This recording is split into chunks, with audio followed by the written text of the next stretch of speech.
नमस्कार दोस्तों, स्वागत है आपका आज की बेहद बड़ी और ज़रूरी खबरों में। लेकिन खबर में आगे बढ़ने से पहले अगर आप भी गरीबों की मदद में उतरी कांग्रेस पार्टी का समर्थन करते हैं तो आप अभी इस वीडियो को लाइक कीजिए और इस लाल बटन को दबाकर चैनल को फ्री में सब्सक्राइब करके घंटी बजाइए और कमेंट में लिखें जय हिंद। रुख करते हैं पहले खबर की तरफ। सरकारों को प्रवासी मजदूरों की बिल्कुल चिंता नहीं, मायावती। जी हां दोस्तों, बहुजन समाज पार्टी की अध्यक्ष मायावती ने केंद्र और राज्य सरकारों पर प्रवासी मजदूरों को अनदेखा करने का आरोप लगाते हुए गुरुवार को कहा कि इस संबंध में अदालतों का जवाब तलब करना संतोष देता है। सुश्री मायावती ने ट्वीट में कहा कि मीडिया ने प्रवासी मजदूरों के दुख दर्द को जिस तरह से दिखाया है, केंद्र और राज्य सरकारों ने इस पर ध्यान नहीं दिया है। यह संतोष की बात है कि अदालतें इस संबंध में जवाब तलब कर रही हैं। बसपा नेता ने कहा, जिस प्रकार से लॉकडाउन से पीड़ित और घर वापसी को लेकर मजबूर प्रवासी श्रमिकों की बेदहाली तथा रास्ते में उनकी मौत आदि के कड़वे सच मीडिया के माध्यम से देश दुनिया के सामने हैं, वह पुनः स्थापित करते हैं कि केंद्र और राज्य सरकारों की इनकी बिल्कुल भी चिंता नहीं है। यह अति दुखद है। सुश्री मायावती ने कहा कि देश में लॉकडाउन के आज 65वें दिन यह थोड़ी राहत की खबर है कि माननीय न्यायालयों ने कोरोना वायरस की जांच और इलाज में सरकारी अस्पतालों की बेदहाली, निजी अस्पतालों की उपेक्षा तथा प्रवासी मजदूरों की बढ़ती दुर्दशा और मौतों के संबंध में केंद्र एवं राज्य सरकारों से सवाल जवाब शुरू कर दिया है। इससे पहले उन्होंने कहा कि केंद्र और महाराष्ट्र सरकार के बीच विवाद के कारण लाखों प्रवासी श्रमिक बहुत बुरी तरह से पिस रहे हैं, जो अति दुखद व दुर्भाग्यपूर्ण है। रुख करते हैं अगली खबर की तरफ। बीजेपी के हमले पर गहलोत बोले, राहुल गांधी ने आगे के लिए किया सचेत। जी हां दोस्तों, बीजेपी और कांग्रेस में वार पलटवार का दौर जारी। रविशंकर प्रसाद, सुशील मोदी ने राहुल को घेरा था। कोरोना संकट के बीच बीजेपी कांग्रेस के बीच वार पलटवार का दौर जारी है। एक तरफ कांग्रेस नेता राहुल गांधी ने लॉकडाउन को फेल बताया तो दूसरी तरफ केंद्रीय मंत्री रविशंकर प्रसाद ने कहा कि राहुल सिर्फ झूठ फैला रहे हैं, अभी कोरोना की कोई वैक्सीन नहीं है, ऐसे में लॉकडाउन ही एक उपाय है। इससे पहले बिहार के उप मुख्यमंत्री सुशील कुमार मोदी ने राजस्थान सरकार पर गंभीर आरोप लगाते हुए राहुल गांधी को घेरा था। अब राजस्थान के मुख्यमंत्री अशोक गहलोत ने कहा है कि राहुल गांधी ने आलोचना का एक शब्द भी नहीं कहा है। उन्होंने हमें बीते हुए को भूलकर भविष्य के लिए सचेत किया है, क्योंकि राहुल गांधी ने राष्ट्र और सार्वजनिक स्वास्थ्य के हित में बुद्धिमानी से चीजों को संभालने की बात कही है। शायद यही बीजेपी नेताओं को परेशान कर रहा है। रुख करते हैं अगली खबर की तरफ। राजस्व वसूली के लिए उठाएंगे कठोर कदम, अपने पैरों पर खड़ा होगा झारखंड, सीएम। जी हां दोस्तों, मुख्यमंत्री ने राजस्व वसूली के लिए कठोर कदम उठाने के संकेत दिए हैं। उन्होंने कहा कि झारखंड में संसाधन कैसे आएंगे, इस दिशा में वह होमवर्क कर रहे हैं। बहुत जल्द किसी नतीजे पर पहुंचेंगे। अभी एक एक रुपया के लिए केंद्र की ओर टकटकी लगाए खड़े रहना पड़ता है। झारखंड के लोग भी अपने पैरों पर खड़े होंगे और झारखंड भी अपने पैरों पर खड़ा होगा। मुख्यमंत्री ने यह बात बुधवार को प्रोजेक्ट भवन में पत्रकारों से बात करते हुए कही। नेता प्रतिपक्ष की जब जरूरत होगी बन जाएंगे। झारखंड में अभी तक नेता प्रतिपक्ष नहीं है। इस पर सीएम ने कहा कि नेता प्रतिपक्ष की अभी ज्यादा भूमिका नहीं है, जब भूमिका होगी तो बन जाएंगे। एक अफसर द्वारा प्रवासी श्रमिक को ट्रेन से कूद जाओ कहने पर सीएम ने कहा कि ऐसी बातों को संज्ञान में लिया गया है, ऐसे आचरण करने वाले अफसरों के खिलाफ कार्रवाई होगी। सीएम ने कहा कि झारखंड के स्थानीय युवाओं को नौकरी के साथ साथ आधारभूत संरचनाओं के निर्माण में भी भागीदारी हो। इस पर सरकार ने फैसला लिया है, जिससे स्थानीय युवाओं को रोजगार मिले और वह दूसरे को भी रोजगार दे सके। सरायकेला में एक पत्रकार के खिलाफ कार्रवाई पर सीएम ने कहा कि उन्हें इसकी पूरी जानकारी नहीं है, जानकारी लेने के बाद ही कुछ कहेंगे। प्रवासी को सुरक्षित घर पहुंचाना सरकार की जवाबदेही। एयर एशिया की फ्लाइट से गुरुवार सुबह 8:15 बजे झारखंड के 180 प्रवासी मजदूर मुंबई से वापस अपने घर आएंगे। मुख्यमंत्री ने कहा कि वह अपना काम कर रहे हैं। प्रवासी मजदूरों की सहायता के अपने वादे को पूरा करने के लिए कृत संकल्पित हैं। मजदूरों को सुरक्षित घर पहुंचाना सरकार की जवाबदेही है। जल्द ही लद्दाख, त्रिपुरा सहित पूर्वोत्तर राज्यों और अंडमान में भी फंसे मजदूरों को विमान से लाया जाएगा।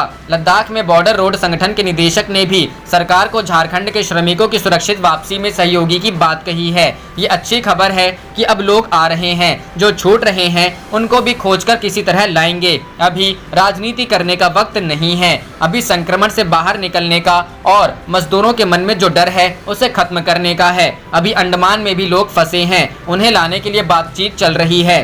7 राज्यों में फंसे मजदूरों को विमान से लाने के प्रयास तेज। मुख्यमंत्री ने कहा कि सरकार ने सुदूर राज्यों में फंसे करीब 1,500 झारखंडियों को चार्टर्ड प्लेन से वापस लाने का प्रयास तेज कर दिया है। उन्होंने इसके लिए मुख्य सचिव को निर्देश दिया है। राज्य सरकार लद्दाख और उत्तर पूर्वी राज्यों में फंसे 650 और अंडमान एवं निकोबार में फंसे 319 झारखंडी श्रमिकों को विमान से वापस लाने की तैयारी कर रही है। रुख करते हैं अगली खबर की तरफ। मजदूरों को सीधे नकदी, राज्यों को अधिकार, ये है कांग्रेस की डिमांड। जी हां दोस्तों, मोदी सरकार को घेरने के लिए ऑनलाइन अभियान चलाएगी कांग्रेस। टैक्स दायरे से बाहर आने वाले लोगों को तुरंत 10,000 रुपए देने की मांग। लॉकडाउन की मार झेल रहे मजदूरों, किसानों, असंगठित कर्मचारियों और छोटे दुकानदारों के लिए राहत पैकेज की मांग को लेकर कांग्रेस आज यानी गुरुवार को ऑनलाइन आंदोलन करेगी। कांग्रेस मांग कर रही है कि इनकम टैक्स की परिधि के बाहर प्रत्येक परिवार के खाते में केंद्र सरकार 10,000 रुपए तत्काल जमा कर मदद पहुंचाए। इसके अलावा मनरेगा योजना में रोजगार 100 दिन से बढ़ाकर 200 दिन किया जाए। बता दें कि पिछले हफ्ते कांग्रेस अध्यक्ष सोनिया गांधी की अगुवाई में विपक्ष के 22 दलों ने केंद्र सरकार से मांग की थी कि इनकम टैक्स के बाहर आने वाले हर परिवार के बैंक खाते में अगले 6 महीने तक 7,500 रुपए प्रति माह जमा किया जाए। इनमें से 10,000 रुपए की मदद फौरन करने का अनुरोध भी किया गया था। अब इस मांग को लेकर कांग्रेस कार्यकर्ता ऑनलाइन आंदोलन कर मोदी सरकार से डिमांड करेंगे। कांग्रेस के शीर्ष नेतृत्व से लेकर कार्यकर्ता तक 11 से 2 बजे के बीच बड़े पैमाने पर मोदी सरकार को घेरने के लिए ऑनलाइन विरोध प्रदर्शन करेंगे। कांग्रेस के संगठन महासचिव केसी वेणुगोपाल ने चिट्ठी और वीडियो कॉन्फ्रेंसिंग के जरिए निर्देश दिया कि इस अभियान में सभी कार्यकर्ताओं का शामिल होना अनिवार्य है। फेसबुक, ट्विटर, यूट्यूब, इंस्टाग्राम जैसे प्रचलित सोशल मीडिया प्लेटफॉर्म पर एक साथ 50 लाख कांग्रेस कार्यकर्ता ऑनलाइन आकर मोदी सरकार से डिमांड करेंगे।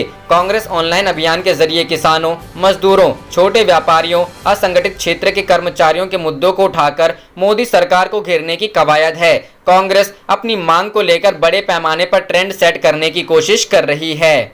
रुख करते हैं अगली खबर की तरफ। सोनिया गांधी की डिमांड, प्रवासी मजदूरों के लिए खजाना खोले मोदी सरकार। जी हां दोस्तों, प्रवासी मजदूरों के पलायन के मसले पर कांग्रेस के अंतरिम अध्यक्ष सोनिया गांधी ने एक बार फिर केंद्र पर निशाना साधा है। सोनिया गांधी ने गुहार लगाई है कि मोदी सरकार मजदूरों के लिए खजाना खोले। इसके साथ ही सोनिया गांधी ने हर परिवार को 6 महीने तक 7,500 रुपए प्रति माह देने की मांग की। सोनिया गांधी ने कहा, पिछले 2 महीने कोरोना वायरस के कारण पूरा देश गंभीर आर्थिक संकट से गुजर रहा है। आजादी के बाद पहली बार दर्द का मंजर सबने देखा कि लाखों मजदूर नंगे पांव, भूखे प्यासे हजारों किलोमीटर पैदल चलकर घर जाने के लिए मजबूर हुए। उनकी पीड़ा किसी को देश के हर दिल ने सुना, लेकिन शायद सरकार ने नहीं। सोनिया गांधी ने कहा, करोड़ों रोजगार चले गए, लाखों धंधे बंद हो गए, किसान को फसल बेचने के लिए दर दर की ठोकरें खानी पड़ी। यह पीड़ा पूरे देश ने झेली, लेकिन शायद सरकार को इसका अंदाजा नहीं हुआ। पहले दिन से ही हर कांग्रेसियों, अर्थशास्त्रियों और समाज के हर तबके ने कहा कि यह वक्त आगे बढ़कर घाव पर मरहम लगाने का है। मोदी सरकार पर निशाना साधते हुए सोनिया ने कहा, किसानों, मजदूरों समेत हर तबके की मदद से ना जाने क्यों सरकार इनकार कर रही है। इसलिए कांग्रेस के साथियों ने फैसला लिया है कि भारत की आवाज को बुलंद करने का सामाजिक अभियान चलाना है। हमारी केंद्र से अपील है कि वह खजाने का ताला खोलिए और जरूरतमंदों को राहत दीजिए। रुख करते हैं अगली खबर की तरफ। महाराष्ट्र में मुस्लिम समुदाय ने 10 बेड वाला आईसीयू किया दान, सीएम उद्धव ठाकरे ने की तारीफ। जी हां दोस्तों, महाराष्ट्र के कोल्हापुर जिले के इचलकरंजी शहर में मुस्लिम समुदाय ने कोरोना से पीड़ित लोगों के लिए इलाज के लिए 10 बेड वाला आईसीयू राज्य सरकार को दान में दिया है। मुस्लिम समुदाय ने इस रमजान पर राज्य सरकार की अपील पर अनावश्यक खर्च को रोकते हुए 36 लाख रुपए दान में दिए थे। सोमवार को ईद के मौके पर मुख्यमंत्री उद्धव ठाकरे ने इंदिरा गांधी मेमोरियल हॉस्पिटल में 10 बेड वाली आईसीयू यूनिट का उद्घाटन किया। ये इचलकरंजी शहर का पहला सरकारी अस्पताल बन गया है, जहां अब आईसीयू की सुविधा उपलब्ध होंगी। इसके साथ ही कोरोना के खिलाफ जंग में राज्य सरकार ने एक और कदम आगे बढ़ा लिया है। 10 बेड वाली आईसीयू यूनिट का ऑनलाइन उद्घाटन करते हुए मुख्यमंत्री ठाकरे ने कहा, इचलकरंजी में मुस्लिम समुदाय ने आईसीयू यूनिट के लिए 36 लाख रुपए का दान देकर देश के सामने एक आदर्श उदाहरण पेश किया है कि त्योहार कैसे मनाया जाता है। दरअसल इचलकरंजी में मुस्लिमों के एक संगठन समस्त मुस्लिम समाज ने रमजान के पवित्र महीने के दौरान शहर के एकमात्र सरकारी अस्पताल में 10 बेड के आईसीयू की सुविधा देने का फैसला किया था। इससे पहले यहाँ के मरीजों को कोल्हापुर और सोलापुर जैसे शहरों में भेजा जाता था। रुख करते हैं अगली खबर की तरफ। भीषण गर्मी से मिलने वाली है राहत, प्री मानसून ने पकड़ी रफ्तार, कई राज्यों में होगी बारिश। जी हां दोस्तों, इस साल भी गर्मी रिकॉर्ड तोड़ती नजर आ रही है। मंगलवार को राजस्थान के चूरू में सर्वाधिक तापमान 50 डिग्री सेल्सियस दर्ज किया गया था। इसी तरह उत्तर, मध्य और दक्षिण भारत में भी गर्मी का कहर जारी है। मौसम विभाग के मुताबिक अरब सागर में लो प्रेशर बनना शुरू हो गया है। ऐसे में दक्षिण भारत के कई राज्यों में बारिश का अनुमान है। वहीं उत्तर भारत में पश्चिमी विक्षोभ भीषण गर्मी से राहत दिलाएगा। इसके साथ कई राज्यों में तेज हवाओं के साथ बारिश हो सकती है।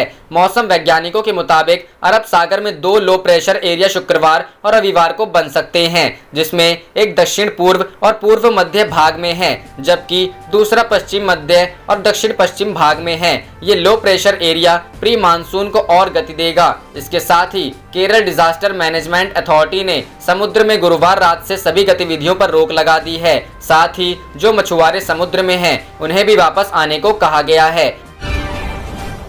आप देख रहे थे आपका अपना चैनल जय हिंद जय भारत।